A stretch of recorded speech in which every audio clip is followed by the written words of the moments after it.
نیر بخاری صاحب بہت بہت شکریہ.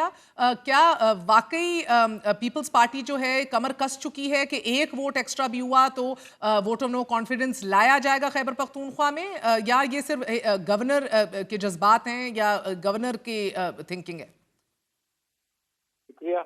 گزارش یہ ہے کہ جو پروونشل اسمبلی کی اسٹرینتھ ہے 145 ہے. جس دن ان کے پاس 73 نمبرز ہو گئے، obviously یہ ان کا کانسٹیٹیوشنل رائٹ ہے کہ وہ نو کانفیڈنس موو کریں. آئین گارنٹی کرتا ہے. اور بنیادی بات یہ ہے کہ جو بھی چیف ایگزیکٹو پروونس کا ہو یا وفاق کا ہو، اس کو اپنی میجورٹی مینٹین کر رکھنی پڑتی ہے. سمپل میجورٹی obviously 145 کے اس میں 73 کے نمبر تو چاہیے سی ایم کو کہ وہ مینٹین رکھے اس کو. اور اس میں اگر کچھ لوگ کم ہو جاتے ہیں ود ان پارٹی بھی آسو، اور ان کی پوزیشن بھی دیکھ لیں کہ ادھر بہت سارے ممبرز ابھی بھی انڈیپینڈنٹس ہیں. کچھ تو ان کے ساتھ منسلک ہیں ان کی پارٹی کے ساتھ، کچھ انڈیپینڈنٹس ہیں. اور پھر وہ جو آرٹیکل 63A کی بار ہے وہ بھی ان پہ نہیں ہے. لیکن اگر کوئی ممبر کچھ پرسویڈ ہوتا ہے اور وہ اپنی vote right of vote exercise کرنا چاہتا ہے باقی اپوزیشن کے ساتھ مل کے، تو وہ تو کانسٹیٹیوشنل رائٹ ہے، وہ تو موو ہو سکتا ہے. نہیں کانسٹیٹیوشنل رائٹ تو ہے، مگر اس کو ایکسرسائز کریں گے ایٹ اے ٹائم جدھر شوکت یوسف زئی خود آپ کو پہلا دفعہ دے رہے ہیں لا اینڈ آرڈر کا کہ یار حالات بد سے بدتر ہو جائیں گے آپ نے کام کیا تو. بات یہ ہے کہ دیکھیں کہ جو گورنر نے بات کی اس نے یہ کہا کہ ہم جب ہمارے پاس نمبرز پورے ہوں گے تو ہم موو کریں گے. اور پہلے یہ طے کرنا پڑے گا اپوزیشن کو اور اپوزیشن کی تمام جماعتوں کا. پیپلز پارٹی سولی تو نو کانفیڈنس نہیں لا سکے گی انٹل انلیس آج جو اسٹرینتھ ہے وہ 52 کی اپوزیشن کی. ان کو اور 21 اور ریکوائرڈ ہے. تو پہلی بات تو ہے یہ کنسنسس ڈیولپ کرے گی اپوزیشن. اپوزیشن میں اگر کنسنسس ڈیولپ ہو گیا تو obviously وہ باقی 21 کے لیے وہ بندوبست کریں گے، ان سے پرسویٹ کریں گے، ان کو اپنی صفوں میں لائیں گے، ان کو کچھ آفیسز آفر کریں گے. That can be done, that is a politics you know. Of course. So ابھی بھی مگر آپ کے اپنے 52 کے اندر بھی تو مکمل طور پہ اس کے اوپر ابھی گفت و شنید باقی ہے یا فیصلہ ہوا ہے؟ کیونکہ مولانا صاحب تو آن بورڈ ہوں گے تو آپ ان کے 21 کے اوپر نظر ڈالیں گے نا. اٹ از ویری آبویس کہ یہ 52 پہلے اکٹھے ہوں گے اور پھر یہ اور 21 کو لے کے آئیں گے، دونوں کانفرنس موو ہوگا. تو اس حوالے سے مولانا صاحب کو اعتماد میں لے لیا گیا ہے؟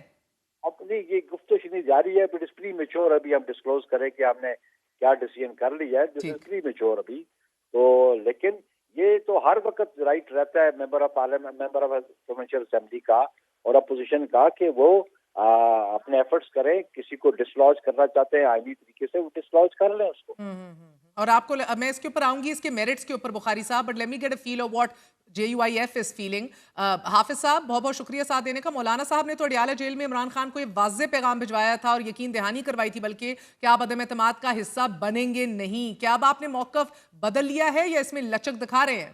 جہاں تک آپ کا سوال ہے تحریک عدم اعتماد کی، آپ کو یاد ہوگا کہ ایسے ماحول میں تحریک انصاف کا وفد مولانا صاحب کے ہاں پہنچا کہ لاہور سے علی من گنڈپور ہم پر گولہ بارود کا وہ برسا رہے تھے. لیکن اسی دورانیے میں مولانا صاحب کے پاس PTI کے دوست آئے. مولانا صاحب نے کہا کہ تحریک عدم اعتماد میں جمعیت علماء اسلام کی کوئی دلچسپی نہیں ہے، لہذا ہم چاہتے ہیں کیونکہ نہ پاکستان متحمل ہو سکتا ہے نہ خیبر پختونخوا اس قسم کی ایکٹیویٹی کا متحمل ہو سکتا ہے. تو لہٰذا ابھی تک تو جمعیت علماء اسلام کا یہی پوزیشن ہے کہ ہم تحریک عدم اعتماد کو نہ خود موو کریں گے یا کوئی اور موو کریں گے، اس کا حصہ بھی نہیں بنیں گے فی الحال. یہ آگے کیا صورتحال بنے گی وہ پھر آگے پر چھوڑ دیتے ہیں.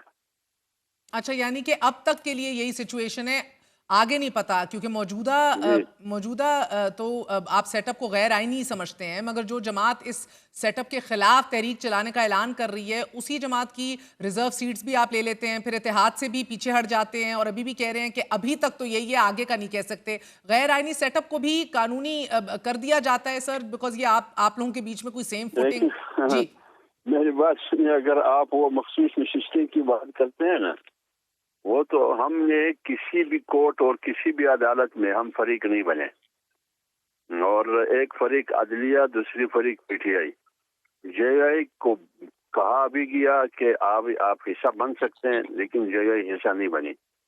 لیکن جب سپریم کورٹ نے فیصلہ کیا انہوں نے کچھ نشستیں ہمیں بھی دی.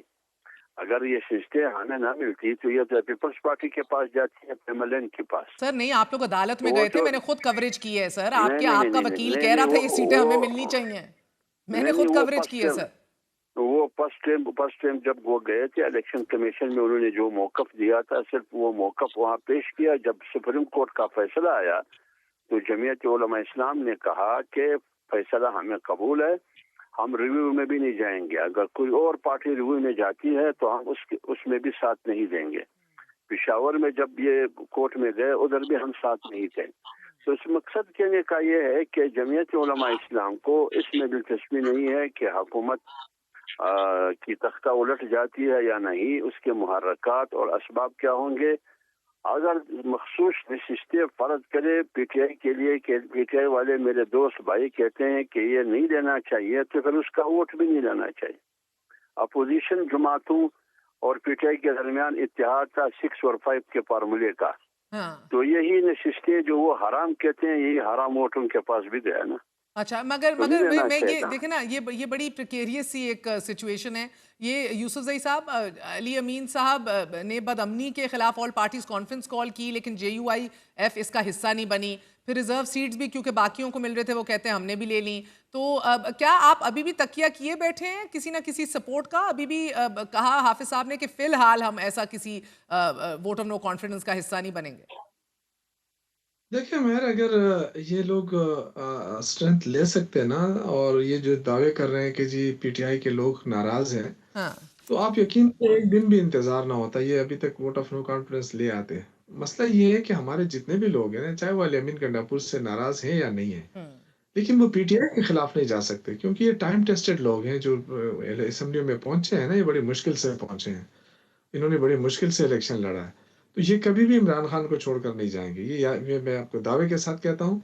اور تو آپ کہہ رہے ہیں کہ اگر اگر یہ اپنے 52 کے اندر اتحاد پا بھی لیں تو آپ کے 21 ان کو ہر صورت نہیں ملیں گے، کسی صورت بھی. کچھ بھی ان کا اتحاد ہے، یہ 52 کے 52 متحد ہیں. یہ ایسی بات نہیں ہے یہاں پہ کہہ رہے ہیں. دیکھیں، حرام چیز حرام ہوتی ہے، وہ چاہے آپ کسی بھی صورت میں آپ کو کوئی دے یا آپ خود مانگے، حرام حرام ہوتی ہے. اب یہ مجھے بتائیں کہ اگر قانون کے تحت یہ تمام سیٹیں پی ٹی آئی کی نہیں بنتی تھی تو قانون میں کہاں لکھا ہے کہ یہ جے یو آئی کو ملے گی، پی ایم ایل این کو ملے گی اور نون لیگ کو؟ حافظ صاحب، یہ تو حلال حرام کی ڈیبیٹ بخاری صاحب اور حافظ صاحب شوکت میں یوسف زئی نے بنا دی ہے. میں ایک بات عرض کر لوں. جی میں دور کہیں کسی اور کی جگہ پر بھی بیٹھا ہوں، کانے دسترخوان پر بیٹھا ہوں، تو دونوں کام کر رہا ہوں. بات یہ ہے اگر فرض کرے کہ یہ سب کچھ آپ کو یاد ہوگا 26ویں آئینی ترمیم کو بھی میرے دوست احباب اس کی بھی مخالفت کر رہے ہیں، لیکن آخر تک وہ ہمارے ساتھ تھے. لیکن 26ویں آئینی ترمیم سے وہ مستفید نہیں ہوئے. ان کے 2 یا 3 بندے، وہ جوڈیشل کمیشن ہے کون سا، وہ جو اس میں سپریم کورٹ کا، اس کے 2 ممبر وہاں بیٹھے ہیں. تو حرام خوری تو وہ ہو رہی ہے نا. اگر وہ حرام تھے، 26ویں آئینی ترمیم حرام ہے، تو آپ کے 2 بندے کمیشن میں کیا کر رہے ہیں؟ تو لہٰذا آرام خوری کے عادی ہے نا آپ لوگ. کوئی برتوا نہیں ہے، آپ ناراض نہ ہو جائیں میرے بھائی. وہ 2 نکال دیں نا، وہ 2 نکال دیں. آپ تو عالم ہیں نا، آپ لوگ تو دیکھیں نا، آپ تو دنیا کو بتا رہے ہیں کہ یہ حلال کیا ہوتا ہے، حرام کیا ہوتا ہے. یہاں میں ملے ہیں. میں نے کہا چلیں سر، اس ڈیبیٹ میں نہیں پڑھتے.